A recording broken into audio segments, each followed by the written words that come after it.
সুনামগঞ্জে গেল 24 ঘন্টায় 365 মিলিমিটার বৃষ্টিপাত রেকর্ড করা হয়েছে, যা এই মৌসুমের সর্বোচ্চ বৃষ্টিপাত। অতি ভারী বর্ষণে নদ নদীর পানি বেড়েছে। সুরমা নদীর সুনামগঞ্জ পয়েন্টে দুপুর 12টায় বিপদসীমার 20 সেন্টিমিটার উপর দিয়ে যাচ্ছিল পানি। আমি যেখানে দাঁড়িয়ে আছি এটি সুনামগঞ্জ শহরের নতুন পাড়া আবাসিক এলাকা। এই আবাসিক এলাকার বেশিরভাগ ঘরবাড়িতে পানি উঠেছে এবং সড়কে পানি উঠেছে।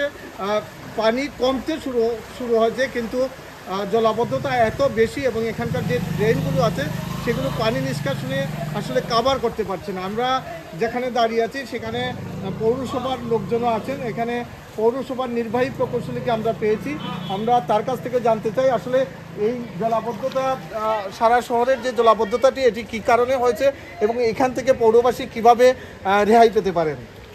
জলাবদ্ধতা মূলত হচ্ছে জলাবদ্ধতা আমাদের ক্যাচমেন্ট এরিয়াটা অনেক বড় এই পাড়া, যা দিয়ে আমাদের ড্রেন পানি অতি সহজে নিষ্কাশন করতে পারছে না। আর দ্বিতীয়ত ড্রেনগুলোতে মানে জনগণের বালু নির্মাণ সামগ্রী রাখায় ড্রেনগুলো ভরাট হয়ে গেছে। আমরা অতি শীঘ্রই ড্রেনগুলো ক্লিনিং করে দিচ্ছি এবং জলাবদ্ধতা দূরীকরণের ব্যবস্থা নেওয়া হচ্ছে এবং অমৃতেই কিছুক্ষণের মধ্যে আশা করতেছি আমরা জলাবদ্ধতা অমৃতেই দূরীভূত হয়ে যাবে।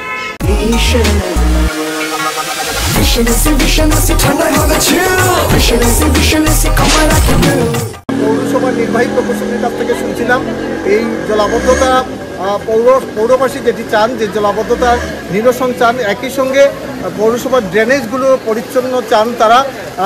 যেহেতু বৃষ্টি আরও হতে পারে এবং আগামী 3 দিন বৃষ্টি হবে, এই জন্য আসলে জলাবদ্ধতা যাতে না হয় সেই দিকেই খেয়াল রাখবেন পৌরসভা, এটাই চান পৌরবাসী।